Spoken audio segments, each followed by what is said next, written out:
Well, this might be a little long. I'll try to be brief with it. I had been contacted by a man named Ricio. He had contacted me over a period of time, told me that there was some guys that was trying to get him to fence my property, and he thought I should come and get it. Well, I kind of blew him off because I'm really not interested in football property. I don't collect memorabilia, only my own personal items. He was pretty persistent in calling me, and finally I told him, well, see if you can get pictures of what they have. He sent me some pictures, and what I saw was my family, my mother's albums, pictures of my kids growing up, certificates of accomplishments of mine, pictures of what I call significant famous people, letters of myself. So I told him I would really like to get this stuff. So after a period of time, through what he described in court as the perfect storm, we all ended up in Las Vegas. You know, I was there for a wedding, and he told me that the property was there. And would I like to try to get the property? I said, of course I would like to get the property. He told me the names of what he thought were the people in the room, and I realized these are friends of mine. You know, actually guys who helped me move and store some of this stuff, right? So on the day of this incident, he came to my hotel to talk about how this would take place. I told him I met with a lawyer last night, and my sister and my daughter and some other friends, and discussed it. I pointed out another lawyer that was at the poolside as a part of this wedding party that was going on. I said I discussed with him, and they told me that I can't do this. If we're going to their home or even to their storage, OJ, you cannot go in there, because if they ask you to leave, you got to leave. I said, Ricio, you got to get him to bring it to a public place. He said, well, let me see what I can do. All of this has been testified to, so I'm not just going, you know. He called me and told me he told them to bring it to his room, and he's going to have it brought to his hotel, and would I come and get it? I said, of course I'll come and get it. He says, a lot of stuff, OJ, you better bring some friends. Well, I had a couple of friends there at the wedding that was going to go with me. He also said you should bring security. And I said, well, I know these guys, I don't think I need any security. I mean, it turns out that one of the guys, Bruce here, I didn't know it was him. I thought it was another guy named Mike, a friend of his, an ex-partner of his. But I said, I don't need any security. Well, later that day, when they arrived at his hotel and spread out my property, he called and he said, they're here. You come here, I'll meet you in the lobby. And you need security, OJ. This guy, Beardsley, big guy, and he's a little weird. You know, I think anybody that knows him knows he's a little different. I still told him this guy is not dangerous, man, but he says, man, bring some security.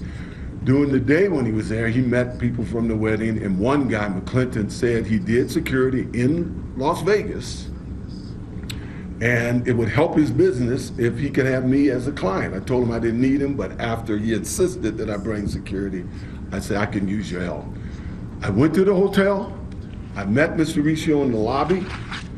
The two guys, they also met us there, which was a big mistake, obviously. I realized that quite soon after this. And Mr. Ricio led us to his room, put the key in the door, and let us in. I know I've seen the last 2 or 3 days the media reporting we broke in the room. Well, we didn't break in any room. Mr. Ricio brought us into that room. When I came into the room, I noticed spread out everywhere was my personal property. You know, the only thing I saw that was on display that wasn't mine was some baseballs, and I made it clear to everybody, those are not mine.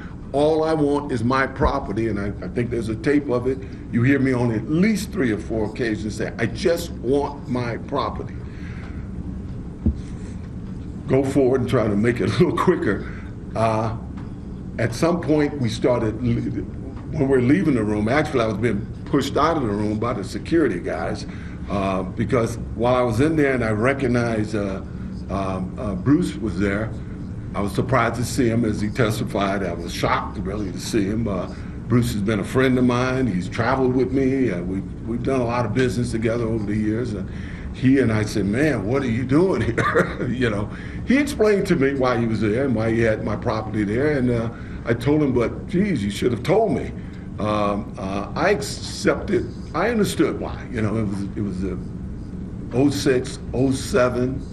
People were losing their homes. A guy owed him money, couldn't pay him the money, gave him my property to sell. I told him I understood that, but you still should have told me.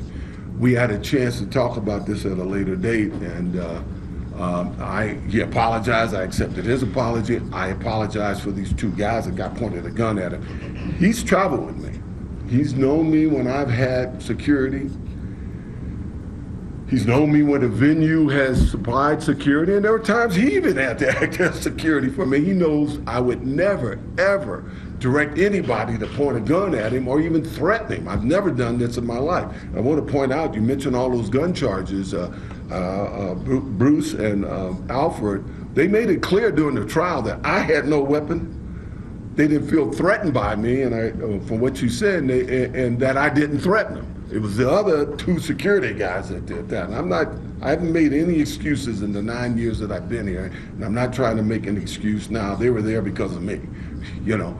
But in no way, shape, or form did I wish them any harm. As I was leaving the room, and this was on the tape too, Bruce said, OJ, hey man, there's a box that's with that stuff, the Montana prints. Those don't belong to you. Those are mine, man. He told me that because he recognized everything else that I took out of that room was mine, you know? And he also recognized that I wasn't there to steal his stuff, and he knew I would return whatever was his, and which I attempted to do. I told him we'll leave it at the desk. I'll send you stuff at the desk. We didn't know at the time that this security Alexander had stole his BlackBerry, you know, phone, but the minute I saw that, I made him send it back, and he gave some cockamamie story in the trial that why he didn't take it back. In any event, I'm no danger to pull a gun on anybody. You know, I never have in my life. I've never been accused of it in my life. Nobody's ever accused me of pulling any weapon on them. And Bruce knows that I would never do that. I never have. I want to also, as a postscript, add that, you know, when I got to Lovelock, the state of California took up the issue of whose property it was. They did an investigation, and they came to the conclusion that it was my property. They turned it over to me. I have it now, you know? So, I mean, it's kind of mind-boggling that they turned over to me property that I'm in jail for trying to retrieve. You know, it was my property. I wasn't there to steal from anybody. And I would never, ever pull a weapon on anybody. So you believe that yours? It's been ruled legally by the state of California that it was my property, and they've given it to me. My question was, that's why you went into the hotel room, because you believed that the property was yours. Yeah, right? You know, whenever he was just telling me, when Mauricio was calling me, just telling me this, I wasn't interested. It wasn't until he got actual pictures of what they supposedly had, and because it was family photos and stuff, that's when I got interested in going there, and I only went there to retrieve my own property. So what were you thinking when the guns were being brandished?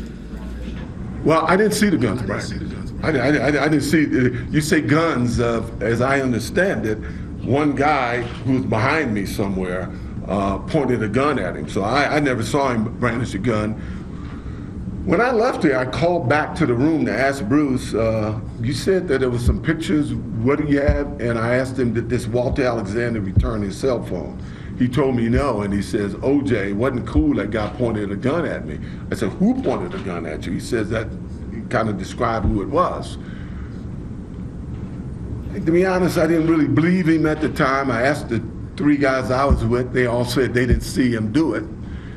I got back to my hotel, we waited for these two security guys to show up. And the minute they drove up, the first thing I said, man, did you pull a gun in that room? And he swore to high heaven he didn't. And I asked Walter Alexander for the cell phone, and he kind of threw the cell phone to me. But I wasn't aware until I was in the car driving back to our hotel that this guy had actually pointed a gun at him. Now, earlier in the day when he was talking to me, trying to get me to let him come, I didn't hire him. He said it was for free and all of that. He did show me.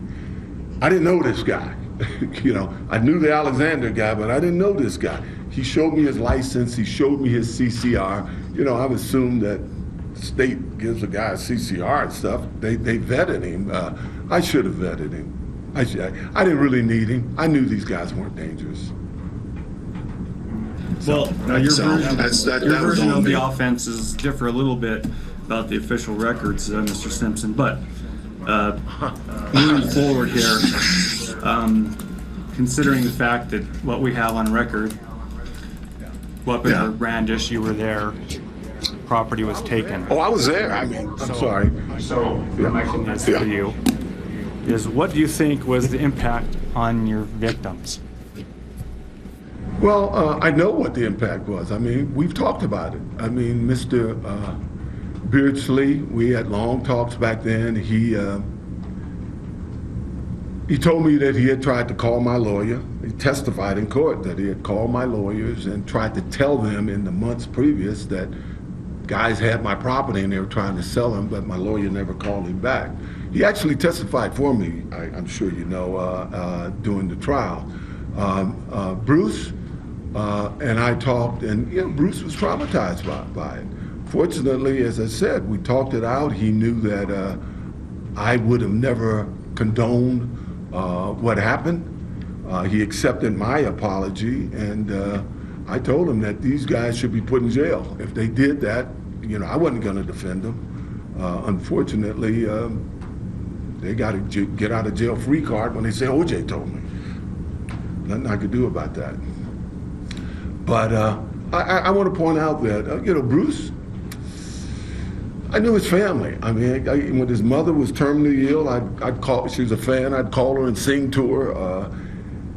The night before or the night of the jury's verdict, his son actually called me and tried to give me a head up on something to do with memorabilia and told me that he and his mother was cheering for me. You know, this family knows that I wouldn't wish any harm on these guys, ever. These guys are friends of mine, and I'd like to think we're friends again.